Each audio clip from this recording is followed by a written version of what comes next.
돌이켜 어린아이가 되라는 말씀으로 우리가 은혜를 나누고자 합니다. 지금 우리들이 살고 있는 세상 이 지구는 결코 영원히 존재할 수가 없습니다. 너무 많이 망가져 있고 또 하나님의 심판이 아니더라도 모든 것이 멸망을 향해 달려가고 있기 때문에 저는 반드시 이 지구는 멸망할 것이라고 그렇게 믿습니다. 그럼 기후 문제 하나만 생각해 보시기 바랍니다. 매일 우리가 기상 관측을 이런 말을 가끔 듣습니다. 기상 관측을 시작한 이래로 처음으로 이렇게 농도가 높아져. 그런 얘기를 매주 듣습니다. 이런 코로나 같은 역병들 금방 지나가고 끝난 것 같지만은 과학이 아무리 발달하였다 할지라도 그거 하나 제대로 잡지 못해서 이제 다시 코로나가 전 세계에 창궐하고 있습니다. 과학이 아무리 발달하였다고 큰 소리 치지만은 질병 하나 다스리지 못하고 있는 것이 오늘 우리들의 현실이 아닙니까? 한마디로 지구는 지금 불타고 있고 모든 자연은 파괴되어 가고 있습니다. 결국 지구의 종말은 점점 다가오고 있다는 사실을 누구라도 인정할 수밖에 없을 것입니다. 그러나 정말 무서운 것은 따로 있습니다. 그것이 무엇입니까? 여러분 AI란 말을 많이 들어보실 줄 압니다. AI란 말은 Artificial Intelligence, 즉 사람의 지능, 뇌를 흉내낸 인공지능이라는 것을 영어로 AI다 그렇게 말합니다. 그래서 사람의 뇌를 흉내를 내서 이렇게 지능을 만드는데 이것이 성능이 얼마나 뛰어난지 이것을 컴퓨터에 그렇게 삽입을 하고 그 컴퓨터에 이용을 하게 되면요, 그 어렵고 복잡한 계산을요 수초 내에 끝내버리는 아주 기괴한 힘을 발휘하는 것이 바로 AI입니다. 그러나 AI 한계는 제가 전문가 아니기 때문에 잘 모릅니다만 AI 한계는 인간에 의해서 주어지고 삽입되어진 데이터에 의해서 이 기계 컴퓨터가 계산은 잘 하지만은 인간처럼 생각하고 판단하고 이것을 아직은 할 수 없다 하는 것이 AI의 그런 한계입니다. 무슨 뜻입니까? 복잡한 숫자를 가지고 기계에다가 이거 계산해라. 뭐 우리가 사람이 하면 100년, 1000만 년 걸릴 그 문제를 주면서 계산을 해라. 그렇게 명령하면요, 이 기계는 주어진 데이터를 다 받아가지고 정말 빠른 시간 내에 아무런 군소리 없이 계산하는 일을 마칩니다. 사실 요즘 이것저것 잘하는 이 AI가 컴퓨터가 이것저것 잘하는 것 같지만 하나의 특징이 있는데 그것은 단지 주어진 자료 안에서만 필요한 계산을 하고 생각을 하고 그리고 여기저기 널려있는 자료들을 아주 번개처럼 찾아준다. 그러나 자료가 주어지지 않았으면 할 수 없다고 하는 것이 AI의 한계입니다. 근데 인간은 좀 다르죠. 그래서 이것저것 계산하라고 그렇게 내가 여러분이 명령하면 뭐라고 합니까? 아우 지가 뭔데 맨날 나한테 이런 일만 시켜? 아우 정말 저게 내 팀장만 아니라면 그냥 이게 이런 생각 저런 생각을 다 하면서 낑낑대면서 일을 하기도 하고 때로는 도망갈 수 있으면 기가 막힌 핑계를 대면서 도망가는 것이 인간입니다. 그래서 보는 사람이 없으면 도망가는 꾀도 부리고 뭔가는 하라고 요구되는 것에 덧붙여서 할 수 있는 것이 인간의 지능입니다. 그럴 뿐만 아니라 일을 하긴 하되 인간은 굉장히 창조적으로 일을 합니다. 꼭 이렇게 주어진 데이터를 가지고 이런 방식의 프로그램에 따라서 이렇게 할 필요가 뭐가 있어? 한번 이번엔 달리 해보자. 그래서 생각을 바꾸고 방법을 바꾸어서 훨씬 더 그 일을 발전시켜 나가는 그런 일을 AI는 못하지만 인간은 할 수가 있습니다. 그래서 나는 좀 다른 방식으로 내 개성에 맞춰서 할 것을 하고 자꾸 달리 해보기 때문에 인간들이 하는 일들은 계속해서 지속적으로 발전을 하게 됩니다. 그래서 어떤 이런 인간의 활동을 가리켜서 우리는 뭐라고 말하냐? 창조적이다 하는 그런 말을 우리가 사용하는 것입니다. 그러나 기계는 아직까지 주어진 것만으로 할 수가 있습니다. 아무리 AI가 발달되었어도 창조적으로 일할 수는 없다. 인간에 의해서 주어진 자료와 명령에 따라서 움직일 뿐이다. 바로 이것이 기계와 사람의 극적인 차이입니다. 그런데 과학자들이 이 경계가 지금 제가 말한 이 경계 곧 무너질 것이라고 그렇게 경고하고 있습니다. 얼마 전에 AI 컴퓨터를 연구하는 과학자들 그리고 이 일에 종사하는 기술자들, 고급 기술자를 모여서 회의를 하여서 그들이 내는 성명서가 있습니다. 무슨 성명서를 하냐면 지금 당장 각 나라가 이 산업에 개입을 하여서 강력한 통제를 하지 않는다면 이 AI 컴퓨터로 인하여서 온 인류는 멸망하게 될 것이라고 기술자들, 과학자들이 이구동성으로 모여서 그렇게 경고한 것입니다. 무섭지 않습니까? 근데 더욱더 놀라운 것은 그 시기는 앞으로 6년 뒤인 2030년부터 이 일이 시작될 것이라고 과학자들이 그렇게 경고하고 있다는 사실입니다. 그럼 왜 2030년입니까? 앞에서 말한 대로 컴퓨터는 아직 기계처럼만 일하고 있는데 이제 이 컴퓨터가 더욱더 발달하여서 인간처럼 생각하고 인간처럼 결정하는 기능을 가지게 되는 것. 스스로 인간의 개입 없이 이 컴퓨터 AI 자체가 모든 걸 결정하는 그 기술이 아직 발달이 안 되는데 앞으로 6년 뒤에는 이제 그 기술이 완성이 되어져서 인간의 어떤 명령이나 인간의 개입 없이도 이 기계들이 스스로 결정하고 모든 걸 독자적으로 결정하는 그런 것이 2030년부터 가능해지기 때문에 2030년부터는 이제 무서운 일들이 일어날 것이다. 더욱더 무서운 것은 이렇게 되어지면 AI라고 하는 이런 것은 인간의 모든 결정을 거부하고 만일 기계가 이렇게 해야 되겠다, 컴퓨터가 저렇게 해야 되겠다 하는데 만일 인간이 다르게 하려고 하면은 그 인간들을 기계가 스스로 제거해버리고 죽여버리는 일을 기계가 할 것이라고 이 과학자들이 이구동성으로 하고 있어서 지금 당장 각 나라가 개입하지 않으면 이제 인류는 이 AI 때문에 멸망하게 될 것이라고 믿는 자들이 아니라 목사님들이 아니라 컴퓨터 과학자들이 이를 경고하고 있다는 사실입니다. 중요한 것은 이 경고는 상상소설을 쓰고 있는 자들이 경고하는 것이 아니라 실제로 이 일에 종사하고 있는 과학자들, 기술자들의 경고이기 때문에 매우 현실적으로 중요한 경고이고 우리가 결코 무시해서는 안 되고 이것이 바로 2030년에 시작되거나 그 이전에 일이 시작될 수 있다고 그렇게 경고하는 것입니다. 이상한 기후를 보시기 바랍니다. 이제 임박한 중동 전쟁을 여러분 기억하시기 바랍니다. 언제 핵폭탄이 터져도 이상하지 않는 러시아와 우크라이나 전쟁을 살펴보시기 바랍니다. 우크라이나가 이제 방어만 하다가 이제 드디어 러시아 본토를 침공에 들어가기 시작했고 푸틴이 코너에 몰리면 오직 마지막 한 가지 옵션 핵폭탄을 사용하는 것이고 그렇게 되면 전 유럽과 전 세계가 핵전쟁에 들어갈 수밖에 없는 그런 상황을 기억하시기 바랍니다.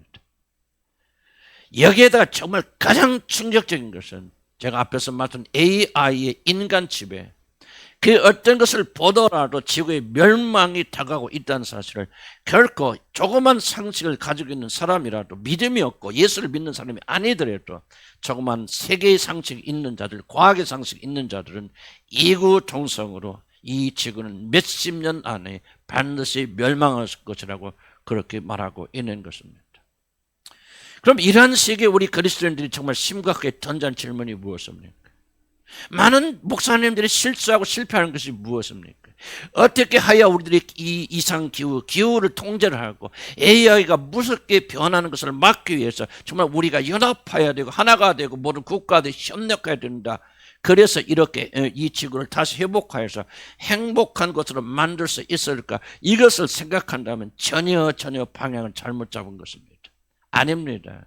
단순하게 그렇게 사람들이 서로 회의를 하고 머리를 짜내고 각 나라가 연합하여서 앞으로 일어날 수 있는 모든 지구의 문제를 막을 수 있다라고 나는 전혀 그렇게 생각하지 않습니다.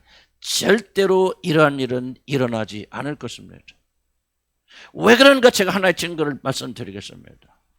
앞에서 말한 AI 산업을 주도하는 회사가 이름 들어보셔서 젊은이들은 이해가 합니다. 오픈 AI라고 하는 회사가 있습니다. 이 회사가 지금 앞에서 말한 AI 산업을 주도하고 있습니다. 그리고 이 회사를 이끄는 사람은 천재라고 불리는 샘 울트만이라고 하는 사람이 이 회사를 운영하고 있습니다. 그런데 얼마 전에 이 샘 울트만이라는 회사의 사장이 전체 이사회에서 해임을 당했습니다. 그런데 며칠 3일이 지난 뒤에 다시 회의를 해서 이 사람을 다시 복귀시키는 그런 일이 일어났습니다. 우리는 그냥 겉만 보면 도대체 무슨 일이 일어났는가, 뭐 주도했는가, 경쟁했는가 그렇게 생각하지만 이것의 실체를 밝힌 기사가 얼마 전에 올라왔습니다. 이러면 이 배경은 매우 놀라운 것입니다. 오픈 AI라고 하는 회사의 이사들이 이 회사 사장 샘 울트만 해고한 이유는 뭐냐? 이 사람이 너무나도 과격하여서 샘 울트만은 뭐라고 주장하냐면 어떤 경우가 어떤 것이 되더라도 AI 기술 발전을 막아서는 안 된다. 이것이 뭐 세상의 인류의 멸망을 가져고 어쩐다 하고 그렇게 말하지만은 AI 발전을 절단코 중단해서도 아니고 막아서는 안 된다. 그래서 이 AI 놀라운 기술이 사장되거나 없어지지 않도록 우리 기업을 하는 사람은 총력을 기울여서 AI 기술을 발전시켜야 된다. 그런데 이 사회는 그렇게 되어질 때 세상이 어떻게 멸망한다는 것을 이사들은 다 알기 때문에 이 샘 울트만이 너무 두렵고 그가 하는 일이 너무 두려워서 이 모든 이사들이 한 사람이 주도했다고 하지만 이 샘 울트만이라는 회사의 사장을 해고시켜버린 것입니다. 그러다가 3일 동안 이들이 다시 이것을 뒤돌아봐 줬어요. 어떤 결론을 내렸느냐. 만약 우리가 윤리적인 그런 것 때문에 이 기술의 발전을 막는다면 결국 우리 회사는 망하게 될 것이다. 망한 다음에 이것저것이 무슨 소용이 있겠는가. 그래서 회사를 살리기 위해서 온 인류를 멸망에 빠뜨릴지도 모르는 이 기술을 계속 발전시키기로 그렇게 이사회에서 결정하고 이 결정으로 인하여서 샘 울트만 해고한 사람을 다시 불러들이는 일이 일어났습니다. 이거는 단순하게 회사 사장이 해고됐다가 다시 오는 사건이 아니라 이거는 앞으로 세상의 운명을 결정짓는 굉장히 엄청난 사건이라고 말하면서 이것을 보도한 기자가 이렇게 표현했습니다. 잘 들어보시기 바랍니다. 결국 오픈 AI라는 회사는 경제적인 이익을 위하여 인류를 위험에 빠뜨릴 결정에 무릎을 꿇었다라고 그렇게 표현하고 있습니다. 다시 말합니다. 결국 회사는 경제적인 이익을 위하여 인류를 위험에 빠뜨릴 결정에 무릎을 꿇은 것이다. 무슨 뜻입니까? 어떤 회사도 어떤 나라도 결코 AI가 이렇게 발전되어나가는 걸 막을 나라가 없다는 겁니다. 그렇게 하면 세계 주도권을 잃어버리고 경제를 잃어버리기 때문에 모든 나라들은 힘을 합하여서 온 인류를 멸망에 빠뜨리고 이제 자기 계획에 반대하는 기계들의 계획에 반대하는 모든 인간들을 죽여버리고 없애버리는 이런 일을 스스로 할 수 있는 기계를 2030년부터 만들게 될 것이고 아무도 인간의 욕심 때문에 그것을 막을 수 있는 나라도 국가도 개인도 없다는 사실입니다. 어떤 이들은 제가 이 지구의 종말에 대해서 말할 때마다 목사님 너무 부정적이 아닙니까? 왜 그렇게 부정적으로만 말씀하십니까? 라고 여러분이 그렇게 말할지 모릅니다. 그러나 나는 성경이 인간의 역사에 대해서 그리고 지구의 역사에 대해서 부정적으로 말할 뿐만 아니라 나는 타락된 인간의 마음, 아까 AI 회사의 예를 들었지만은 그 누구도 회사가 망하지 않게 해서 돈을 잃지 않게 해서 세상 사람들이 죽고 멸망되는 것은 관여치 않는 인간의 타락된 마음이 있다는 것을 너무나도 잘 알기 때문에 나는 부정적으로 말하지 않을 수가 없습니다. 그래서 지구의 종말을 앞두고 있는 이 시점에 그리스도인들이 마땅히 던져야 되는 질문이 있다면 어떻게 하면 지구의 멸망을 막을 것인가? 어떻게 하여야 사람들이 연합하여서 AI의 도래를 막을 것인가? 어떻게 하여 기후를 바로 잡을 것인가? 하는 것이 아니라 이 세상의 종말은 기정적인 사실이고 반드시 올 수밖에 없기 때문에 우리는 이런 질문을 던져야 됩니다. 이 지구가 멸망한 뒤에 과연 우리들이 들어가 살 수 있는 천국은 존재하고 있는가? 만약 존재한다면 그날에 어떻게 들어가야 되는가? 나는 이것을 우리 그리스도인들이 반드시 믿어야 하는 물어야 되는 가장 중요한 질문이지. 세상의 조류와 풍조에 빠져서 오늘도 여러분이 많은 목사들이 만약에 교인들을 잘 오도해서 우리가 어떻게 해야 이 지구를 구하고 어떻게 하면 지구를 새롭게 하고 이런 것이 막 일어나지 않도록 할 것인가라고 하는 질문은 나는 굉장히 방향을 잘못 잡은 잘못된 질문이라 그렇게 생각합니다. 지구의 멸망과 함께 모든 것이 반드시 끝난다면, 하나님이 그렇게 결정했지만 인간의 욕심 때문에 그렇게 될 수밖에 없다면은 우리는 지금 현재 이 세상에서 실컷 즐기다가 그렇게 죽어가는 것도 나쁜 것은 아니라 그렇게 생각합니다. 그러나 사람이 죽는 것은 하나님께 정하신 이치고 그리는 반드시 심판이 있다는 하나님의 말씀처럼 저와 여러분이 하나님 앞에서 마지막 대심판을 받게 되고, 만약에 우리들이 참된 믿음을 가지지 못하는 것이 드러나서 영원한 지옥에 던져져 있다면, 나는 이런 위기를 맞은 우리들에게 있어서 가장 중요한 질문은 과연 천국은 존재하는가? 그래, 만약 천국이 있다면 인간이 그리고 세상에 모든 것이 멸망된 뒤에 들어가야 되는 진정한 나라가 있다면 그 나라에 어떻게 들어갈 것인가 하는 것보다 더 중요한 질문이 나는 없다고 나는 그렇게 생각합니다. 나는 이 질문이 윤리와 도덕적인 질문보다 더 중요하기 때문에 나는 오늘 때 십자가의 복음을 전파하며 여러분들에게 천국과 지옥을 선포하며 어떻게 그 나라에 들어갈 것인가 주님이 가르쳐 주신 목적을 나는 여러분에게 증거하지 않을 수 없습니다. 왜냐하면 우리 주님도 이 땅에 오셨을 때 다른 걸 가르친 것이 아니라 바로 천국과 지옥에 대해서 말씀하셨고, 우리 저주받은 인간들, 멸망받을 이 세상에 있는 우리들이 어떻게 그 나라에 들어가신 것을 때를 가 있든지 없든지 우리 주님이 그렇게 선포하셨기 때문입니다. 천국은 존재합니까? 나는 천국이 있다 없다를 떠나서 반드시 천국이 있다는 그 필연성을 나는 여러분에게 반드시 여러분에게 말씀드리고 싶습니다. 무슨 뜻입니까? 만약 천국이 없다 하면은 정말로 두려워해야 될 미래만이 여러분이 남아있기 때문에 그렇습니다. 만약 여러분이 들어갈 천국이 없다면, 그래서 함께 들어가 영원히 살 그 나라가 없다면 여러분은 영원히 비참한 운명 속에 사셔야 되는 가장 큰 비극이 여러분에게 남아있기 때문에 천국이 있느냐 없느냐 질문을 던져서 나는 천국이 반드시 존재해야 된다고 그렇게 믿습니다. 그렇지 않으면 우리는 아무런 소망을 가지지 못한 자들이 될 것입니다. 만약에 그런 소망이 없고 천국이 없다면 여러분은 영원히 꺼지지 않는 불이 있는 그 지옥에 던져지는 형벌을 받게 될 것이고, 그것같이 비참한 일이 어디에 있겠습니까? 여러분, 기독교 진리가 사실 복잡한 것 같아도 모든 것은 천국과 지옥은 엄연히 존재하고, 이 세상에 여러분들이 사는 동안 어떻게 하나님과의 관계를 가졌고 그리스도의 관계를 가졌느냐가 여러분의 영원한 운명을 결정짓는다고 하는 이 모든 것이 기독교 진리의 기본이 되고 기초가 되고 출발이 됩니다. 사실 이것같이 중요한 것이 어디가 있겠습니까?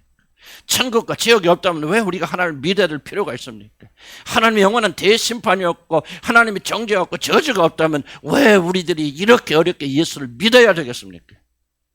우리 기독교 신앙의 모든 기초는 천국과 지옥은 엄연히 존재하고, 하나님을 믿는 자들은 영원한 축복 속에 천국에 들어가지만 그리스도를 영접하지 않고 그의 뜻대로 살지 않는 자들은 영원한 저주를 받는 이 엄연한 진리가 있기 때문에 이 진리 위에 기독교가 서 있는 것이지, 천국과 지옥이 없는데 착하게만 살아 윤리와 도덕을 위해서 기독교가 서 있는 것은 아닙니다.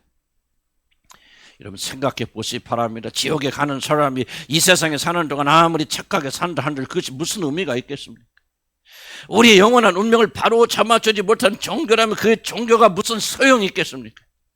잠시 이 세상에 사는 동안 여러분 마음의 기쁨과 평강을 가져다 주지만 여러분의 영원한 운명을 바꿔주면서 우리들을 천국으로 인도하지 못하는 믿음이라면 그것이 무슨 축복이 되겠습니까? 사랑하는 그대들은 천국과 지옥을 믿습니까? 그럴 뿐만 아니라 그곳에 들어가서 우리 주님과 영원토록 결혼잔치를 벌이며 참으로 행복한 삶을 살 준비가 되어져 있습니까? 난 이보다 더 중요한 질문은 없다고 생각합니다. 천국은 우리 믿는 자들의 간절한 소망이 아닙니까? 모든 세상이 다 파괴되고 하나님의 심판으로 멸망을 당하여도 우리들에게 천국이 있다면 우리들에게는 소망이 있는 것이고, 이 모든 두려움 앞에서 전혀 두려워할 필요가 없는 담대함을 이 믿음이 줄 것입니다. 나는 지금 죽어도 지금 막아야 해도 지금 없어져도 그 영광의 나라 들어가서 그분과 함께 영원히 살 것이다. 이 믿음이 있기 때문에 수천의 수억의 사람들이 예수를 믿는다고 하는 이유로 죽음을 당할 때 그 죽음을 피하지 아니하고 영광스럽게 순교의 죽음을 당하는 것이 아니겠습니까? 내세된 소망이 있다면 그 사람이 이 세상에 살면서 어려움과 힘든 일이 있었다 할지라도 기쁨과 생명이 넘치는 삶을 살게 될 것이지만 내세된 소망이 없는 자들은 이 세상 너머를 바라보지 못하는 것입니다.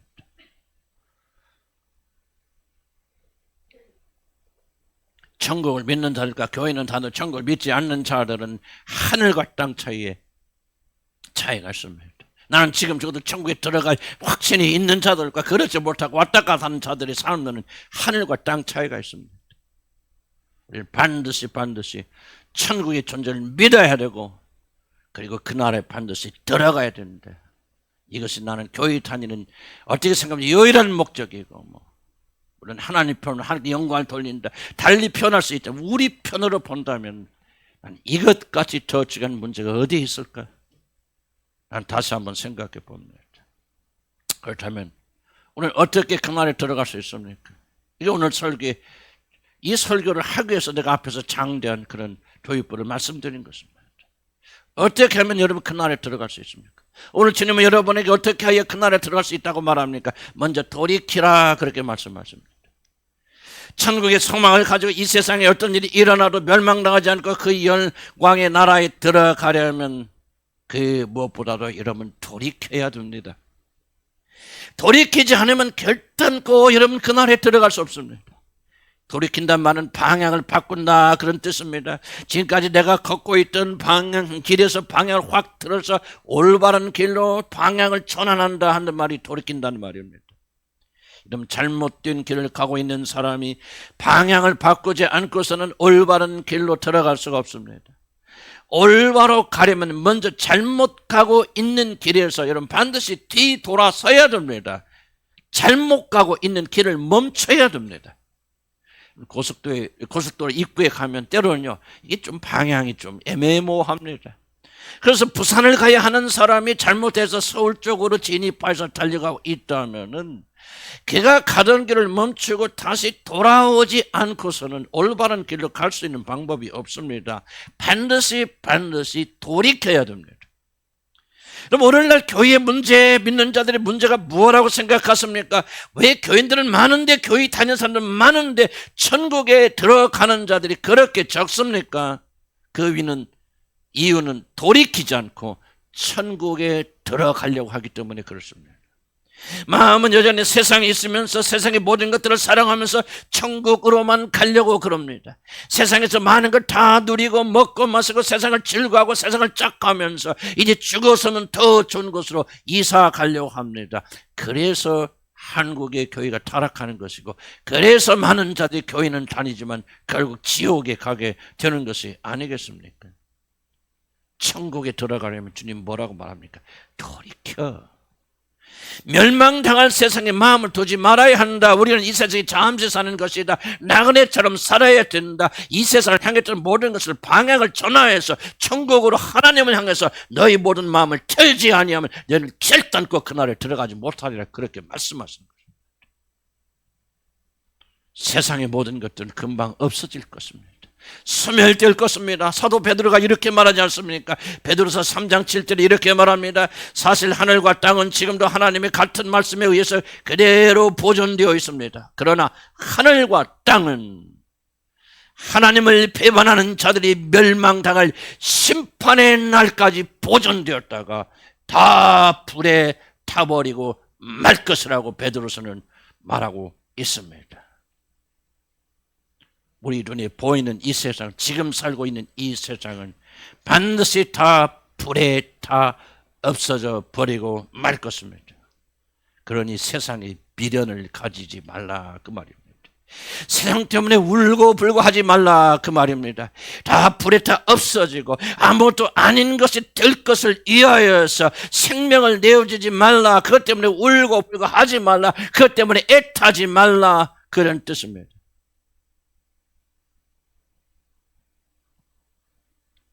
저는 목사로서 사람들이 어떻게 구원을 받나 하는 것을 많이 지켜봅니다.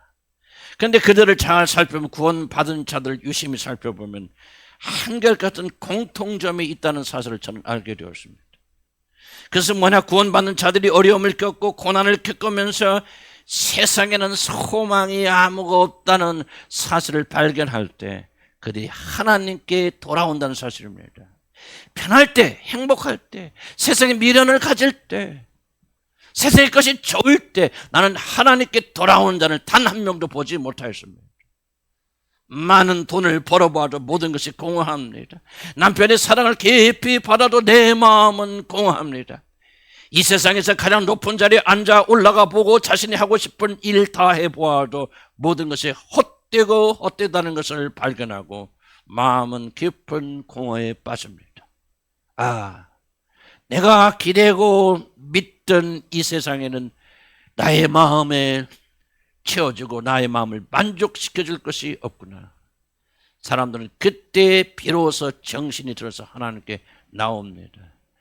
한마디로 세상에 대한 실망이 없이는 세상이 잘못되었다는 사실을 발견하지 않고 하나님께 진심으로 나오는 자, 몸은 교회에 나오실 수 있지만 진실로 그가 전심에서 하나님께 나온 자는 나는 내 일생 동안 40몇 년 동안 목회하면서 나는 단 한 명도 보지 못하였습니다. 그럼 생각해 보시기 바랍니다. 서울을 가야 될 사람이 부산을 향하여 열심히 달리다가 무엇인가 잘못되었구나, 내가 잘못된 곳으로 가고 있다는 것을 발견하기 전까지는 그 사람은 되돌아오지 않는다는 것은 너무나도 단순한 진리가 아니겠습니까? 내가 잘못된 길을 가고 있구나, 이 길을 열심히 가면 나는 점점점 서울에서 멀어지겠구나, 내가 잘못된 길로 가고 있다는 사실을 발견하기 전까지는 결코 그는 올바른 방향을 향해서 되돌아가지 않을 것입니다. 여러분이 천국에 들어가려면은 단순히 교회 다니는 것이 아니라 먼저 이 일이 여러분의 마음에서 일어나야 됩니다.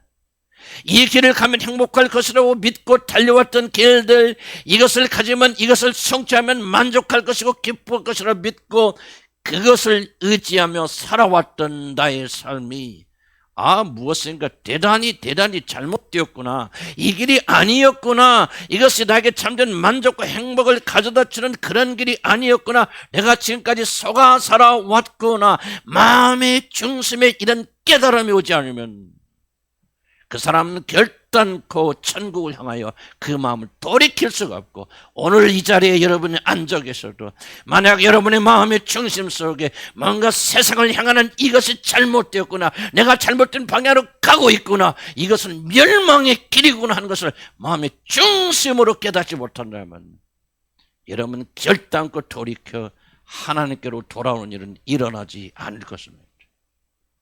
그래서 하나님께서는 이 세상의 멸망에서 건지시기를 원하는 자들에게 인생의 실패를 주시고 공허를 주시고 쓰리쓴 맛을 보게 하시는 것입니다. 네가 그렇게 좋아하고 사랑하던 세상이 너에게 주는 것이 무엇이냐, 인생의 쓰리쓴 쓴맛 위에는 너에게 주는 것이 무엇이냐, 너는 잘못되었다, 잘못된 길을 가고 있다는 사실을 발견하기 위해서 하나님은 때때로 우리 삶에 고난을 베풀어 주시는 것입니다. 여러분 생각해 보시기 바랍니다. 서울을 가야 되는 사람이 부산을 향해 열심히 달려가면서 가는 내내 기분이 좋고 즐겁다고 그 사람이 행복한 사람입니까? 그렇지 않으면 인생의 많은 실패를 경험하면서 내가 잘못된 방향으로 가고 있구나, 그렇게 방향을 전환하면서 올바른 길로 들어가 영원한 천국에 들어가는 자가 행복한 사람입니까? 아무리 교회에 다닌 지 오래되었어도 만약 여러분이 진정으로 돌이키지 않는다면, 마음의 중심에서부터 돌이키고 회개하지 않는다면 여러분은 천국에서 먼 사람들입니다. 주님은 결단코 여러분이 교회 다니면 구원받는다 말씀하지 아니하였습니다. 적당히 기도하고 헌신하고 수고하고 여러분 헌금하면 구원 받을 것이라 말씀하지 아니하였습니다. 주님이 하신 말 조건 딱 하나입니다. 돌이켜 회개하지 아니하였습니다.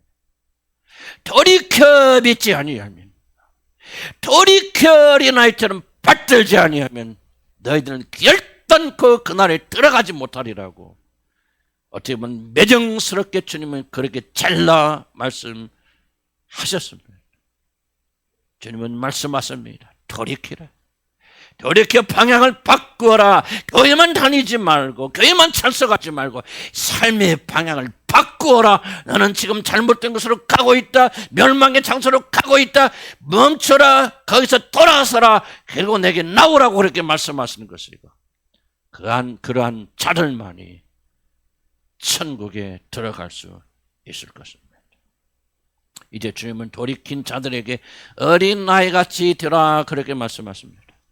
너희들이 돌이켜 어린아이와 같이 하나님의 나를 받들지 아니하면 결단코 그것에 들어가지 못하리라 우리 주님 그렇게 경고하십니다. 도대체 무엇을 하란 말입니까? 이것은 우리들이 실제로 어린아이가 되라는 그런 뜻은 아니겠죠.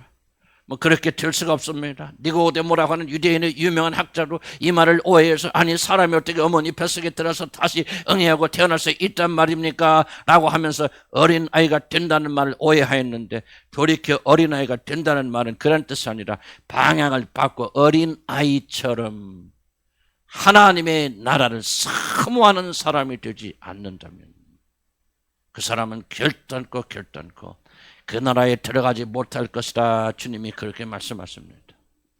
하나님의 나라 장차 우리들이 들어가서 영원히 살게 될 하늘나라를 어떤 자세로 받드느냐, 단순히 교회에 나와서 여기 앉아있는 것이 중요한 것이 아니라 어떤 마음의 자세로 그 나라를 사모하느냐, 이것이 여러분의 영원한 운명을 결정짓는다. 주님이 그렇게 말씀하시는 것입니다. 어린아이는 어떻게 천국을 섬깁니까? 어린아이들은 특징은 다른 자들의 말을 심각하게 받아들인다. 내가 아무리 어린아이들의 특징을 생각하고 해도 그것 외에는 발견할 것이 없습니다. 상대방의 말에 의심하지 아니하고 상대의 말에 그냥 올인하는 특징이 있습니다. 순진합니다. 겸손하다고 하는 뜻이 아닙니다. 어린아이들은 겸손이 무엇인지 알지조차 못합니다. 그러나 어린아이들은 어른들의 말을 고지 그대로 받아들입니다. 순진하게, 그리고 그것에 자기 자신의 모든 것을 내어 맡깁니다. 그래서 우리들이 이런 말 하지 않습니까? 아주 어떻게 그 말을 다 믿어 어린아이처럼. 어린아이 특징이 뭐라는 거예요? 믿는다는 말이에요. 단순하게 받아들인다는 말이에요. 의심하지 않는다는 말이에요. 주님이 지적하신 것이 이것입니다. 바로 단순성, 어린아이처럼 하늘나라를 심각하게 생각하고 그것을 가장 중요하게 여기고 받아들이는 것, 바로 이것이 어린아이처럼 하나님의 나라를 받드는 것이라 그렇게 말하는 것입니다. 왜 사람들은 천국을 사모하지 않습니까? 왜 하나님을 그렇게 심각하게 믿지 않습니까? 교회는 다니지만 마음의 반전은 세상에 되고 왜 저와 여러분이 하나님을 심각하게 받아들이지 않습니까? 그것은 자기 자신이 어른이라고 그렇게 생각하기 때문입니다. 그래서 많이 따집니다. 많이 생각합니다. 아니 어떻게 하나님이 사람이 될 수 있어요? 아니 과학적인 눈으로 바라볼 때 이거 이해하기 어렵습니다. 아니 어떻게 남자와 단 한 번의 성관계를 가지지 아니한 수천의 아이를 낳는단 말이야. 다 꾸며낸 이야기지, 상상이지, 그리고 상징이지. 어른들은 자신의 지식과 경험을 뛰어넘는 그런 말을 들을 때 그것을 의심하고 거부하고 받아들이지 않습니다. 그러나 어린아이들은 그렇지 않습니다. 고지 그대로 그냥 믿습니다. 빨아들입니다. 죽은다가 다시 살아난다 해도 어린아이들은 아멘 합니다. 처녀가 아이를 낳는다 별로 고민하지 않습니다. 하나님이시라면 그것을 못할 일이 어디 있는가? 어린아이들이 그냥 아멘하고 받아들입니다.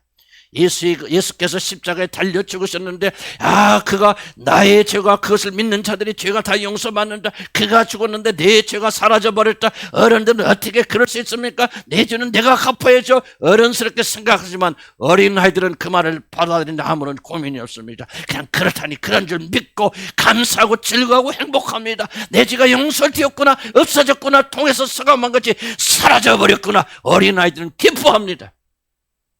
어른들은 기뻐하지 못합니다. 이거는 이게 말이 돼야지 이치에 맞는 말이지. 마음속에 의심하는 마음이 생깁니다. 이 말이 맞는지 틀린지 분석하게 되어집니다. 따집니다. 그래서 곧대로 받아들이지 못합니다. 그러나 어린 아이들은 문자 그대로 자유롭게 됐다면 자유로운 줄 압니다. 용서됐다면 용서받은 줄 압니다. 동에서 사가 먼 것 같이 옮겨졌다면 옮겨진 줄 믿고 자유합니다. 이게 바로 어린아이들의 신앙이고 주님 하시는 말씀이 이렇습니다. 너희들이 나를 믿을 때 이런 믿음으로 믿지 않는다면 결단코 너희들은 그날에 들어가지 못하리라. 그렇게 말씀하십니다. 아이들 얼마나 순전합니까? 아빠들이 아이들한테 뻥 틀지 않습니까? 아빠는 이 세상에서 싸움을 잘해. 그러면 그 아이들은 어떻게 생각합니까? 다 자기 아빠가 격투기 챔피언인 줄 압니다. 이게 어린아이 신앙이요. 이런 믿음을 가진 자들이 그날에 들어가는 것이지. 앉아서 따지고 믿겠네 못 믿겠네 이건 옳은 거야 틀린 거야 뭐 어떻게 그런 일이 일어날 수 있어. 어른같이 따지고 분석하는 자들은 그 나라에서 한참 멀다 온 사실을 잊지 않기를 나는 주님을 축복합니다. 예수 그리스도께서 말씀하신 것이 이것입니다. 만약 너희들이 믿지 않고 의심하는 어른들 같은 완악한 마음에서 돌이켜서 회개하여서 어린아이들처럼 단순한 믿음을 가지고 내 말을 받아들이지 않는 자들은 결단코 너희들은 내 나라에 들어오지 못할 것이라 그렇게 말씀하시는 것입니다. 나는 40년 넘게 목회를 하면서 하나님의 나라에 들어가는 자들, 그 나라에서 큰 자들은 많은 지식을 가진 자들이 아닙니다. 윤리적 도덕적으로 뛰어난 자들도 아니고 성공된 삶을 산 자들도 아니고 바로 주님께서 말씀하신 것처럼 하나님의 나라에 관한 것을 어린아이처럼 그대로 믿고 그 믿음에 올인하는 어린 아이들이라는 사실을 저는 배우게 되어졌습니다. 나는 목회를 하면서 어린아이들처럼 하나님의 나라를 섬기는 자들을 적지 않게 보았습니다. 많이 배우지 못한 할머니들, 정말 순진하게 짝이 없는 시골 아줌마들까지 무식하지만 성경 말씀을 그대로 의심하지 않고 받아들이며 그 말씀에 자신의 목숨을 거는 자들을 저는 종종 봅니다. 바로 이들이 하늘나라의 주인공들이라는 사실을 주님께서 가르쳐 주신 것입니다. 어른들처럼 따지고 분석하고 믿네 믿지 못하네 될 거야 안 될 거야 그렇게 따지는 자들이 하나님 나라의 주인공들이 아니라 어린아이처럼 하나님이 그렇다고 하니 아멘 하고 받아들이고 즐기는 자들, 네 죄가 용서되었다니 아멘 하고 집에 들어가서 기쁨과 환희의 춤을 춘 자들, 하나님께서 너를 돌보실 것이다 하는 엘리 제사장의 말을 듣고 다시는 얼굴에 근심하는 기색을 가지지 않았던 사무엘의 어머니의 믿음, 이 믿음이 아니라면 너희들은 결단코 그날에 들어가지 못하리라고 주님이 잘라 말씀하십니다. 우리는 지난주에 혈류병이 든 여인 예수의 옷자락에 손대기만 하여도 낫은 것이란 믿음을 가지고 치유받은 여인의 이야기를 들어봤습니다. 어른들은 어떻게 생각합니까? 그렇다고 병이 낫나? 무슨 옷은 옷자락이지 무슨 옷에 무슨 능력이 있다고 옷에 손을 댄다고 낫는 거지. 이거 미신이지. 병을 낫으려면 병원에 가야지 왜 옷을 만지고 지랄이고 난리야, 이런 말을 하는 자들도 있습니다. 그리스도인들이. 그러나 어린아이 같은 믿음을 가진 자들은, 맹목적인 믿음을 가진 자들처럼 그렇게 순전하게 하나님의 나라를 믿고 하나님의 역사를 믿기 때문에 옷에 손이라도 되면 반드시 나는 나을 거야, 미신처럼 들리지만 이 여자는 예수에 들어가서 이 간절한 마음으로 옷자락을 만졌고 그는 구원받았고, 바로 이것이 천국에 누가 들어가느냐 하는 것을 보여주는 드라마틱한 하나의 일하는 것을 주님이 말씀하십니다. 대답해 보시기 바랍니다. 여러분, 누구에게 하나님의 나라가 임할 것 같습니까? 어떻게 나사렛 같은 저주받은 동네에서 메시아 그리스도가 태어날 수 있겠는가 하면서 예수를 부인하는 자들이 하나님 나라에 들어갔겠습니까? 그렇지 않으면 이 어린 아이처럼 단순한 믿음을 가지고 예수의 옷에라도 손을 대면 이분은 하나님이기 때문에 내 병이 나을 거야, 간절한 어린아이의 마음을 가지고 예수의 옷에 손을 댄 자가 그 나라에 들어갔겠습니까? 어린아이 같은 자들은 어떻게 보면 어리석게 보일 정도로 아주 순진하고 순박하게 하나님의 가르침을 의심 없이 믿습니다. 따지지 않습니다. 그래서 우리는 때로는 비난하고 비판합니다. 저렇게 순진하게 믿기는. 그러나 그들의 마음속에는 하나님의 나라를 받드는 마음이 있기 때문에 어린아이처럼 그렇다면 그런 줄 알고 그렇게 살아갑니다. 어떻게 눈에 보이지 않는 그런 나라가 있을까 그렇게 고민하지 않고 그 믿음에 올인합니다. 모든 것을 그날에 들어가기 위해서 희생합니다. 예수를 보지 못하지만 예수가 있다니 아멘 하고 그 예수를 바라보면서 그 예수를 사랑합니다. 바로 이것이 어린 아이들처럼 하늘나라를 받드는 것입니다. 주님이 말씀하신 것이 이것입니다. 만약 우리들이 그날에 들어가려면 하나님과 하늘나라에 대한 믿음을 이렇게 가져야 된다는 것입니다. 오늘날 교회의 문제가 무엇입니까? 너무나도 하늘나라의 문턱을 낮춰버렸습니다. 하여튼 하나님 나라에 대한 지식만 가지고는 다 그날에 들어가는 것처럼, 교회에 출석하면 다 천국에 들어가는 것처럼, 헌금하고 기도하고 수고하고 헌신하면 다 그 나라에 들어가는 것처럼 그렇게 사람들을 속여왔습니다. 그러나 주님은 그렇게 말씀하지 않습니다. 너희들이 돌이켜 어린아이와 같이 되지 않으면 결단코 그날에 들어가지 못하리라. 따지고 달려드는 그런 믿음이 아니라, 우리들이 비록 기도하면서도 내 기도가 응답될 수 없는 100가지 이유를 상상하면서 기도하는 어른들의 그런 자세가 아니라, 내가 아버지께 기도하면 그는 들어주실 거예요.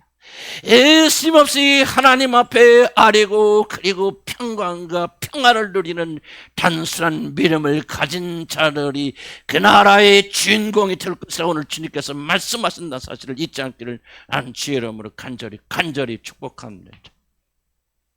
우리는 하나님의 나라에 죽어서만 가는 거 아닙니다. 여기 이 땅에 살면서도 어떤 이들은 하늘나라에 사는 자들이 있습니다.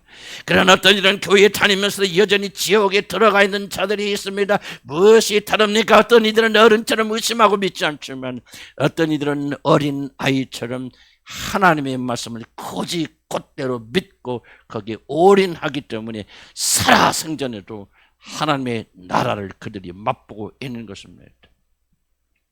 어떤 이렇게 말할지 모릅니다. 아니, 구원은 오직 믿음으로 받는 것 아닙니까? 하나님의 아들이 이 땅에 사람의 몸을 입고 오셔서 인간들이 지은 모든 죄를 대신 짊어지시고 십자가에서 내 대신 죽었기 때문에 그를 믿는 모든 자들의 죄가 용서받고 다 하늘나라 믿음으로 가는 것은 아닙니까? 이 어리석은 자들이에요. 행함이 없는 믿음은 죽은 믿음이라는 야고보의 경고를 잊으셨습니까? 믿긴 믿되 어린아이처럼 받들어 믿어야 한다고 오늘 선포하시는 주님의 말씀은 거짓이란 말입니까? 지난주 설교를 다시 한번 기억하시기 바랍니다. 이 여자가 예수의 옷을 만지기는 하였어도 치료될 것이란 믿음으로 나아가 그분의 옷을 만지지 않았습니까? 그 믿음을 가지고 옷을 만지는 순간 18년 동안 그 여자를 괴롭히던 몸의 모든 출혈은 멈춰섰습니다. 중요한 질문은 왜 이 여자는 예수의 옷에 손을 대었는가? 어떻게 하다가 우연히 그렇게 옷에 손을 대어서 나은 것이 아니라, 도대체 무엇이 이 여자로 하여금 청중들의 많은 반대와 방해가 있음에도 불구하고 그것을 뚫고 나가서 예수의 옷자락에 손을 대게 하였는가? 왜 수많은 사람의 옷을 만졌지만 왜 이 여자만 고침을 받았는가? 바로 이 여자는 자신이 죽을 운명을 바꿀 자는 예수 그리스도 밖에는 없다. 그분은 하나님의 아들이라. 그분을 만지기만 하여도 내 죽을 병이 자유롭게 해방될 것이라는 믿음, 즉 예수 그리스도를 어린 아이처럼 받들었기 때문에 그런 행동을 만든 것이고, 그 행위를 통해서 이 여인은 병뿐만 아니라 영혼의 구원을 받은 것이 아니겠습니까? 이 여자에게는 어린 아이 같은 믿음이 있었기 때문에 그 믿음이 여인을 구원한 것입니다. 많은 사람들이 자신의 병을 위해 기도를 하고 자신의 구원을 소원하기도 하지만 왜 구원받지 못합니까? 왜 기적이 일어나지 않습니까? 어린 아이처럼 하나님의 나를 받들지 못하고 어린 아이처럼 하나님께 올인하지 못하고 있기 때문에 오늘 하나님은 저와 여러분에게 침묵하고 계시는 것이 아니겠습니까? 어른들처럼 이 핑계 저 핑계 대면서 의심합니다. 이래서는 안 될까? 우리 교회는 너무나 어렵고 힘들게 하기 때문에 와도 사람들 이해하지 못하고 구원받지 못할까? 이 핑계 저 핑계 타면서 하나님의 놀라운 역사가 단순하게 일어날 것을 어린 아이처럼 믿지 못하기 때문에 하나님의 나라가 임하지 않는 것이 아니겠습니까? 우리 현대인들은 믿음이란 단어를 매우 오용하고 있습니다.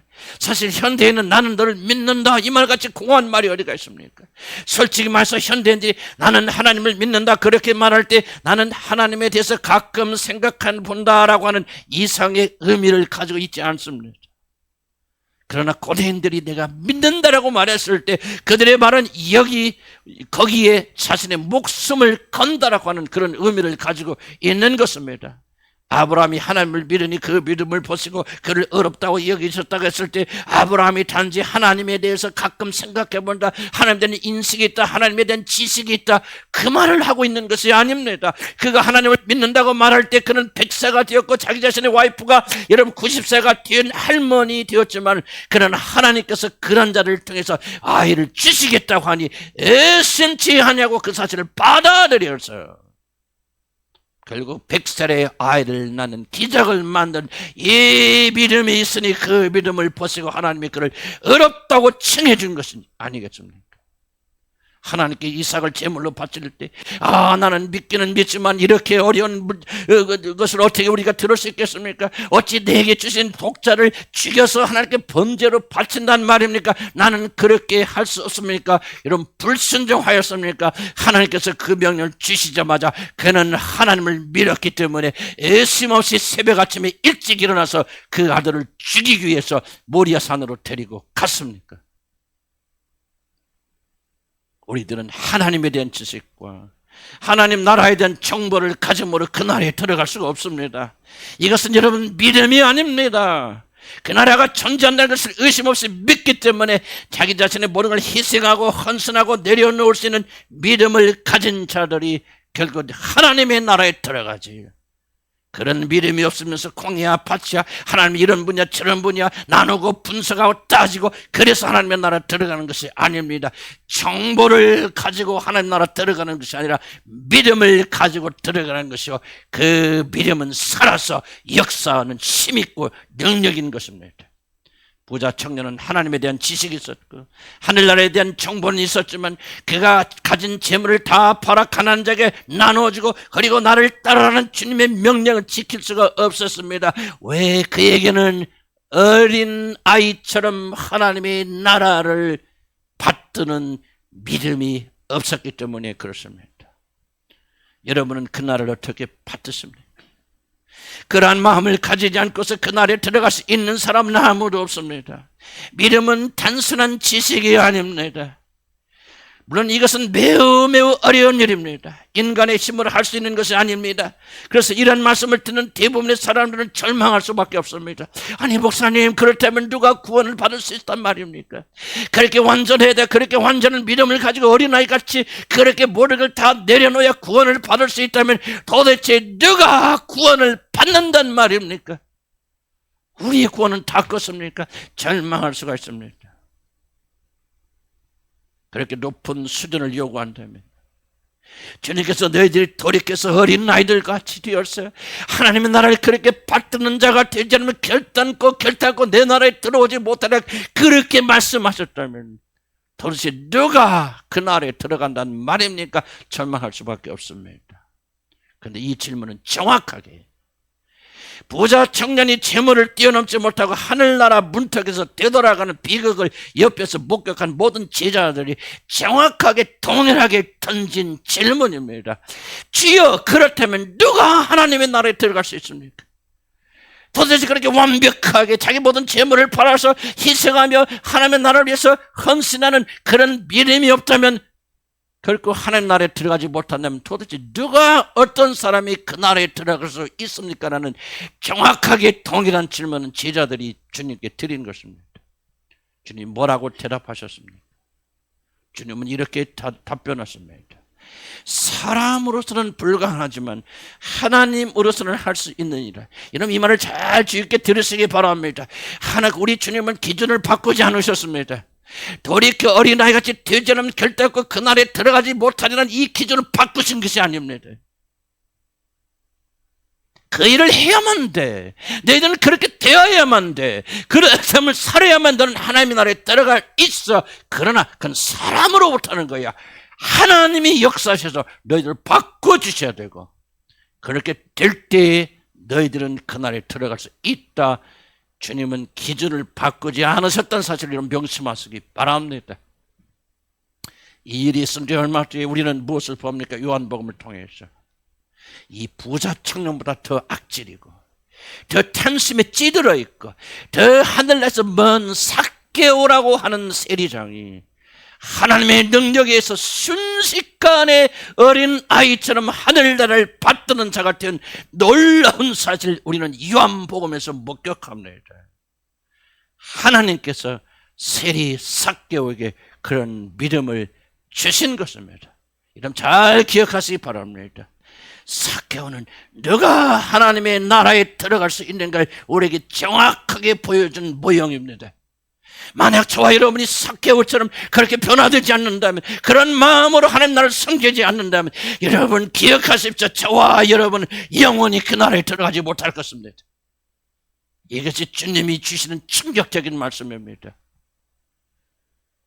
부자 청년이 아무리 어려워도, 아무리 거룩하 해도, 어렸을 때부터 하나님의 보도 규례를 다 지켜도 그는 하나님의 나라를 어린아이처럼 받들 수가 없었습니다. 그래서 그 나라에서 거절을 당합니다. 그러나 삭개오는 어린아이처럼 모든 것을 다 포기하고 내려놓고 그 나라를 받들었습니다. 중요한 것이 이것입니다. 저와 여러분이 지금 당장은 아닐지라도 우리가 그렇게 변화되지 않는다면, 그렇게 되지 않는다면 결코 우리는 그 나라에 들어갈 수 없다고 하는 것이 타협할 수 없는 진리의 말씀 선포입니다. 그런데 하나님의 약속이 무엇입니까? 사람으로서는 일이 안 돼. 불가능해. 너희들이 마음을 변화시켜도 그렇게 할 수가 없어. 그러나 하나님으로서는 가능해. 삭개오 봐봐. 그는 이 부자청과 더 악한 놈이야. 더 돈 욕심이 많은 놈이야. 일생 동안 죄밖에 지은 것이 없는 사람이야. 그런데 하나님의 역사시니 삭개오가 어떻게 변했지? 어린 아이처럼 그 나라를 받드는 그런 자가 된 것이 아닙니까? 주님의 말씀이 이것입니다. 너희들이 돌이켜 어린 아이와 같이 되지 아니하면 결단코 너희는 그날에 들어가지 못하리라. 나는 오늘 여러분 이 설교가 충격적인 설교가 될 줄 압니다. 어디서 이랑같이 들릴지 모릅니다. 아니 믿음이 아니라 행위로 간단 말입니까? 그렇게 완전해야 하나님 나라에 들어간단 말인가? 그러나 나는 타입 없이 말합니다. 예수님이 그렇게 말씀하셨습니다. 더 여기에 무엇을 더 붙인단 말입니까? 예수님이 말씀하신 믿음과 우리가 생각한 믿음은 다릅니다. 예수님 말씀 믿음은 뭐야? 돌이켜 어린아이와 같이 되지 아니하면 결단코 너희들은 그날에 들어가지 못하리라. 그러나 중요한 것이 무엇입니까? 하나님의 약속이 무엇입니까? 너희들이 그 일을 못하여도 그 일을 삼하는 자들, 그렇게 되기를 소원하는 자들은 하나님이 너희들을 그렇게 만들어 주실 것이다. 아멘. 우리는 구원에 대해서 너무나도 무지하고 있다. 저는 그렇게 생각합니다. 나는 결단코 여러분의 행위 구원을 말씀드리지 않습니다. 우리 행위가 올바르고 인정돼 하나님 나라에 들어갈 수 있다고 말하는 것이 아닙니다. 내가 말씀드린 것은 하나님의 나라는 아무나 들어가는 것이 아니에요. 어린 아이처럼 받드는 자들만 들어가는데 그 일을 우리의 주께서 하여 주실 것은 사실 믿고, 오늘도 우리가 실패하고 넘어지고 자빠지지만은 그 믿음을 달라고 간구하는 자들이 반드시 주의 성령께서 역사하셨어요.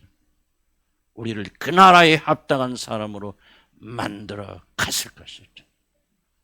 만약에 여러분에게 불행히도 이런 과정이 없고 이런 마음이 없다면, 이런 불이 없다면 나는 여러분이 거듭난 사람이라고 말씀드릴 수가 없습니다. 여러분 죽을 때 지옥을 향해 내려갈 것입니다. 오늘 이 말씀을 듣고 나는 모든 게 부족합니다, 하나님 앞에서 그렇게 살 수 없습니다, 그러나 나는 오늘 돌이키기 원합니다, 돌이켜 회개하기 원합니다, 어린아이같이 하나님 나를 사모하고 받드는 자가 되기를 소원합니다 라고 울부짖는 자들에게는 하나님께서 반드시 삭개오처럼 여러분을 변화시켰어요. 그 나라에 적합한 사람으로 만들어 갔을 것이고, 이것이 우리의 믿음의 고백이 될 것이라고 저는 그렇게 확신합니다. 성도들이여, 믿음을 가지고 소망을 가지시고 하나님 나라의 기준을 떨어뜨리지 마시고 그분과 함께 독수리처럼 날개 올라가는 여러분 되시기를 다 주의 이름으로 간절히